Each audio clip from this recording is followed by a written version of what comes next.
Hi ஒருவன். இந்த வீடியோவில் நம்ம என்ன பார்க்க போகிறோம் அப்படின்னா 10th ஸ்டாண்டர்டோட பேப்பர் வேல்யூஷன் பற்றி தான். 2024 10th ஸ்டாண்டர்ட் வந்து கொஸ்டின் பேப்பர் வந்து எப்படி வந்துச்சுன்னு உங்களுக்கு நல்லாவே தெரியும். ரொம்ப ஈஸியாக வந்துச்சு. சயின்ஸ் மட்டும் கொஞ்சம் மாடரேட்டாக இருந்தது, நம்ம பேசியிருந்தோம். பட் இந்த இடத்துல ரொம்ப முக்கியமான விஷயம் தான் பேச போகிறேன். 10th ஸ்டாண்டர்ட் எல்லாமே ரிசல்ட் வந்து எப்போ வரப்போகுதுன்னா, ப்ரீவியஸாக சொன்ன மாதிரி, நம்ம அமைச்சர் சொன்ன மாதிரி 10ஆம் தேதி தான் ரிசல்ட் வரும் அப்படிங்கிறது உறுதியாகிவிட்டது.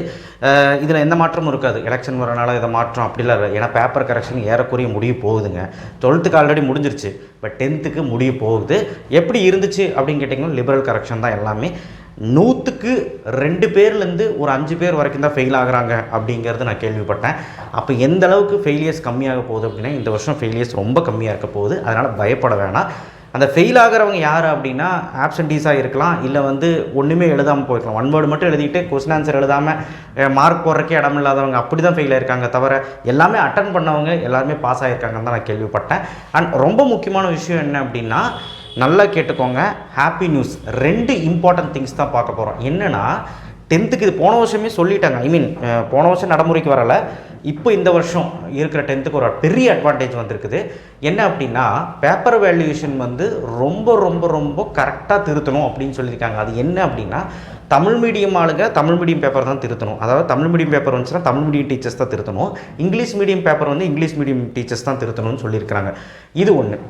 இதில் என்ன அட்வான்டேஜ் அப்படின்னா, இங்கிலீஷ் மீடியம் திருத்தினால இங்கிலீஷ் மீடியக்காரங்களுக்கு தெரியும் எப்படி மார்க் போடணும். தமிழ் மீடியம்காரங்க இங்கிலீஷ் மீடியத்தோட திருத்தும் போது தெரியும், அவங்களுக்கு நாலேஜ் இருக்கும்.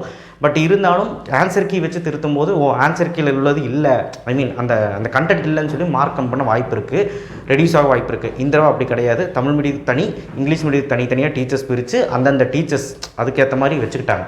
அதனால் பெரிய அட்வான்டேஜ் 10th. ரெண்டாவது வந்து இன்னொன்று என்னென்னா, ரொம்ப முக்கியமான விஷயம் என்ன அப்படின்னா, ஃபெயிலியர்ஸும் கம்மி. ரெண்டாவது முக்கியமான, பேப்பர் வேல்யூவேஷன் முடிஞ்சதுக்கப்புறம் ரிசல்ட் வரும் இல்லையா, ரிசல்ட் வந்ததுக்கப்புறம் உங்கள் மார்க் திருப்தியாக இல்லை அப்படின்னா நீங்கள் ரீவேல்யூஷன் போட்டுக்கலாம். ரீடோட்டலும் போட்டுக்கலாம், ரீவேல்யூஷன் போட்டுக்கலாம். ஃபஸ்ட்டு வந்து உங்களுக்கு எப்படி ஆப்ஷன் இருந்தாலும் ரீவேல்யூஷன் கிடையாது. 10th பேப்பர் ஜெராக்ஸ் எல்லாம் போட்டு வராது.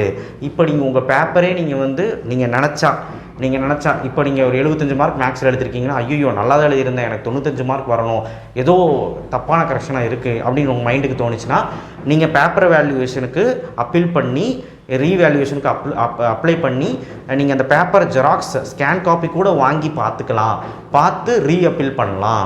இதுக்கெல்லாம் என்ன ப்ரொசீஜர் சார் அப்படின்னா, ரிசல்ட் வந்ததுக்கப்புறம் நான் சொல்கிறேன், நம்ம சேனல்லே வரும்.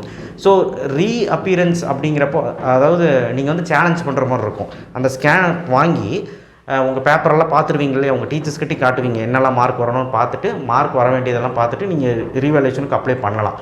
பண்ணிங்கன்னா கண்டிப்பாக வந்து பார்த்திங்கன்னா, யாருக்கு டிஸ்அட்வான்டேஜ் அப்படின்னா, கரெக்ஷன் பண்ண டீச்சர்ஸ்க்கு பிளாக் மார்க் ஆயிரும். அதனால அந்த கரெக்ஷன் வந்து இந்த தடவை உன்னிப்பாக கவனித்து தான் திருத்துறாங்க. உன்னிப்பானா என்ன சொல்கிறது, யாருமே ரீவேல்யூஷன் போடக்கூடாதுங்கிற அளவுக்கு தான் திருத்திட்டு இருக்காங்க, சரிங்களா? ஏன்னா ரீவேல்யூஷன் போட்டால் அவங்களுக்கு தான் பிரச்சனை. ஏற்கனவே 11th 12th இது நடைமுறையில் இருக்குது. இப்போ 10th கொண்டு வந்துட்டாங்க. ரீடோட்டலும் பண்ணிக்கலாம். ரீடோட்டல்னால் இப்போ டோட்டல் மிஸ்டேக் வந்திருக்கும், எனக்கு 70 மார்க் வருது ஆனால் 50 மார்க் தான் போட்டிருக்காங்கன்னு அப்படி உங்கள் மனசுக்கு தோணுச்சுன்னா, உங்களுக்கு தெரியல எழுதுன உங்களுக்கு தெரியும், தோணுச்சுன்னா நீங்கள் ரீடோட்டலுக்கு அப்ளை பண்ணலாம். அதுக்கு ஒன்று ப்ராசஸ். ரெண்டாவது வந்து ரீவேல்யூஷன், அதாவது ஸ்கேன் காப்பியும் பண்ணியும் பார்த்துக்கலாம். ஸ்கேன் காப்பி வாங்கியும் உங்கள் பேப்பரை பார்த்துக்கலாம். அந்த மாதிரி ஆப்ஷன் வந்திருக்கனால இந்த தடவை கொஞ்சம் பார்த்து தான் திருத்துவாங்க. பார்த்து தானே கொஞ்சம் பொறுப்பாக, லெத்தாஜிக்னஸ் இல்லாமல் உங்களுக்கு கரெக்டான எந்த இடத்துல மார்க் வரணுமோ அந்தந்த இடத்துல மார்க் போட்டுட்டு பாஸ் பண்ணி விட தான் ட்ரை பண்ணுவாங்க. அண்ட் ஆல்சோ என்னெல்லாம் மார்க் மிஸ் பண்ண மாட்டாங்க. மார்க் வந்து கூடுதல் தான். மாணவர்களுக்கு என்னெல்லாம் வந்து நன்மைகள் செய்யணுமோ அதுதான் கவர்மெண்ட் செஞ்சுக்கிட்டு இருக்காங்க. ஸோ எப்போவுமே நமக்கு சாதகமாக தான் அமையும் எல்லாமே, சரிங்களா? ஸோ அதனால் பயப்படணும்னு அவசியம் இல்லை. சார் ரொம்ப பாசிட்டிவாக பேசுகிறீங்க, பயப்பட வேணாமான்னு கேட்டால் கண்டிப்பாக பயப்பட வேண்டாம். யாரெல்லாம் வந்து மேக்ஸில் 27லேருந்து 30க்குள்ளே எடுப்பீங்களோ 35 போட்டு பாஸ் பண்ணி விட்ருவாங்க. அதனால ஃபெயில் ஆகாமல் பயப்பட்டிங்கன்னா, யாரெல்லாம் சயின்ஸில் வந்து 17லேருந்து 19 20க்குள்ளே எடுக்கிறீங்களோ அவங்களெல்லாம் பாஸ் பண்ணி விட்ருவாங்க. சோஷியல்லையும் அதே மாதிரி தான், சயின்ஸ்லையும் அதே மாதிரி தான். நீங்கள் 28 ரேஞ்சுக்குள்ளே வந்துட்டிங்கனாலே 35 போட்டு தாட்டி விட்ருவாங்க. ஆனால் நீங்கள் கண்டென்ட் எழுதியிருக்கணும், ஏதாவது எழுதினா தான் அதுக்கு தகுந்த மாதிரி மார்க் போட முடியும். தமிழ் இங்கிலீஷும் அது மாதிரி தான். ஸோ கிரேஸ் மார்க்லாம் வந்துச்சு, நான் பார்த்தேன். ஒரு ஆன்சர் கீ போட சொன்னீங்க, அதுக்கான டைம் பத்தலை. ஆன்சர் கீ வேறு சேனல்லையும் பார்த்தேன் நான். நீங்கள் அந்த சேனல்லேருந்து எடுத்துக்கலாம். நம்ம சேனலில் போடலாங்கிறது எனக்கு வருத்தம் தான். பட் இருந்தாலும் நிறைய அப்டேட்ஸ் 10th வரப்போகுது. 10th ஸ்டாண்டர்டை பொறுத்த வரைக்கும் 11th ஸ்டாண்டர்டுக்கு என்ன பண்ணலாம், 11th ஸ்டாண்டர்டுக்கு என்ன படிக்க போகிறீங்க, 11th மட்டும் இல்லை 12th போய் என்ன பண்ண போகிறீங்க, எல்லாமே நம்ம சேனலில் வரும். நீங்கள் நம்ம சேனலை பார்த்துட்டே இருந்தீங்கன்னா தெரியும். அதனால் நம்ம சேனலை சப்ஸ்கிரைப் பண்ணி வச்சுக்கோங்க, உங்கள் ஃப்ரெண்ட்ஸுக்கு சொல்லுங்கள். எல்லோரும் ஹாப்பியாக இருங்க. இந்த ஒரு விஷயம் இருக்கனால கண்டிப்பாக நமக்கு இந்த தடவை ஃபெயிலியர்ஸு கம்மியாகும், நிறைய சென்டென்ஸ் வரும். அண்ட் ஆல்சோ வந்து பார்த்திங்கன்னா ரிசல்ட் பாசிட்டிவாக இருக்கும். தேங்க்யூ. ரிசல்ட்டுக்கு பொறுத்து வெயிட் பண்ணி பார்ப்போம். தேங்க்யூ.